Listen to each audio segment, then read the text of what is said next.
काम हो गया है बॉस। बहुत खूब, जबरदस्त।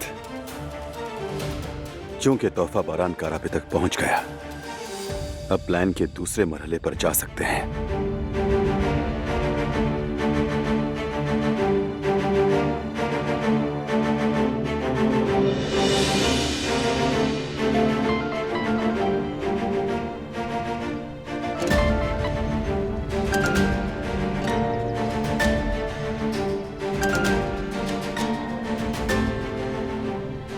हेलो हसन,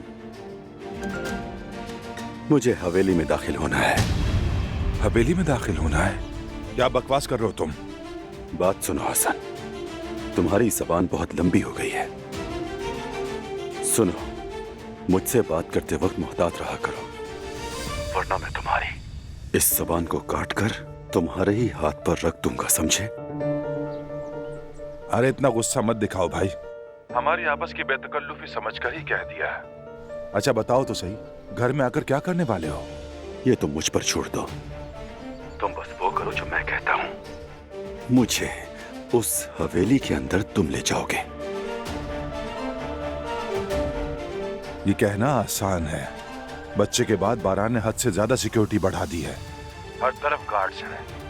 नजर घुमाओ तो एक आदमी सामने खड़ा होगा, तुम कैसे जाओगे अंदर? ये तो तुम्हें सोचना होगा। ये भी मुझे सोचना होगा? हाँ बहुत अच्छा है, मुझे लगता है कि पागल हो चुका है।